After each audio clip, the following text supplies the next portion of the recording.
what are some of the ways that people can sort of be more educated in what exactly marriage means?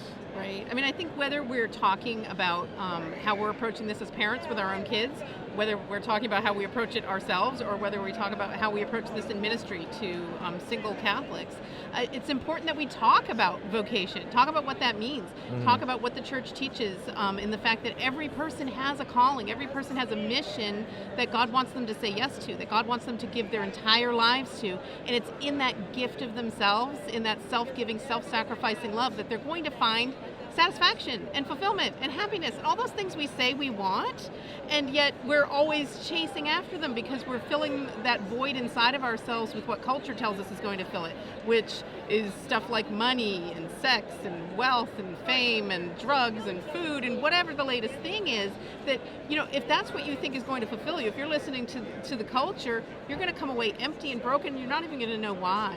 Right. So it's important that we have that conversation, starting with people when they're very young, starting with ourselves if we've been wounded and broken in that way, to remind ourselves that each of us has a unique individual calling. There's a unique way that Christ is calling every one of us to serve him and to grow closer to him so that we can live forever with him in heaven in the next life.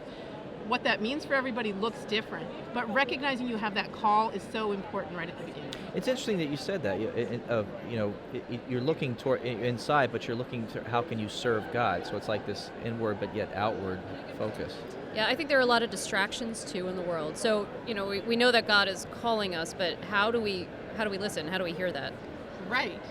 Yeah, that's an important point to make because we've never had such a distracting, busy world. The amount of communication we have, and yet the failure of really making true connections. It's a unique time in our culture where, we're more connected than ever, and yet we're really disconnected. That there's immediate intimacy and there's no real intimacy. That we're living in a culture that expects you to hook up and have sexual intimacy with people that you barely know, and yet doesn't recognize the value of lifelong intimacy and the kind of value that comes from a lifelong commitment in married love.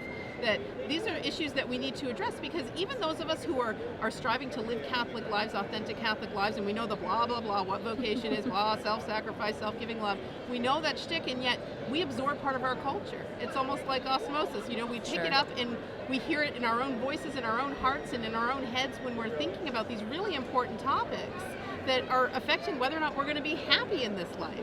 That's the biggest question anybody needs to ask is how am I going to be happy? How am I going to find fulfillment? Right. And the answer is through relationship. That human existence only makes sense in the context of relationship.